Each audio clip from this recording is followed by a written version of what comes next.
Hi friends అందరికి ఈ రోజు మీ ముందరికి ఐఫోన్ 15 చాలా బెస్ట్ డీల్ తీసుకురావడం జరిగింది. ఐఫోన్ 15 జస్ట్ 41,000 మాత్రమే. ఇది చాలా బెస్ట్ డీల్. ఈ ప్రైస్ లో మాత్రం ఒక్క ఫోన్ మాత్రమే. ఇది ఇంకా 5 months వారంటీ లో ఉంది. ఫోన్ మాత్రం చాలా నీట్ గా ఉంది. బ్రాండ్ న్యూ లో ఎక్కడ చూసినా మీరు చిన్న స్క్రాచ్ కానీ డెంట్ కానీ ఏమీ లేదు. చాలా నీట్ గా ఉంది.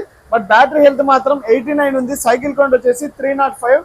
ఇంకా 5 months వారంటీ ఉంది. బట్ బ్యాటరీ అయితే కొద్దిగా ఎక్కువ డ్రై అయింది. అది ఎందుకు అయిందంటే కస్టమర్ అయితే గేమ్ ఎక్కువ ఆడాడు దీంతో బాగా. దానివల్ల బ్యాటరీ హెల్త్ అయితే 89 రావడం జరిగింది. బట్ కానీ ఏం ప్రాబ్లం ఉండదు. ఈ ప్రైస్ లో మాత్రం చాలా మంచి ఫోన్ ఇది. జస్ట్ 41,000 మాత్రమే. ఐఫోన్ 15 128. త్వరగా విజిట్ చేయండి, మిస్ చేసుకోవద్దండి. ఈ ఫోన్ మాత్రం మంచి డీల్ ఉంది. మీకు ఎవరికైనా కావాలంటే మన షాప్ కి అయితే విజిట్ చేయండి. మన ఫాలోవర్స్ కు చాలా మంచి ఆఫర్స్ అయితే ఇవ్వడం జరుగుతుంది మన షాప్ కి విజిట్ చేసినట్లయితే. ఇంకా మీరు ఎవరైనా మీ ఫ్రెండ్స్ ఉంటే ఈ రీల్ అయితే మీ ఫ్రెండ్స్ కి షేర్ చేసి సపోర్ట్ చేయండి. మన పేజ్ ను ఫాలో చేసుకోకుంటే ఫాలో చేయండి. Thank you so much.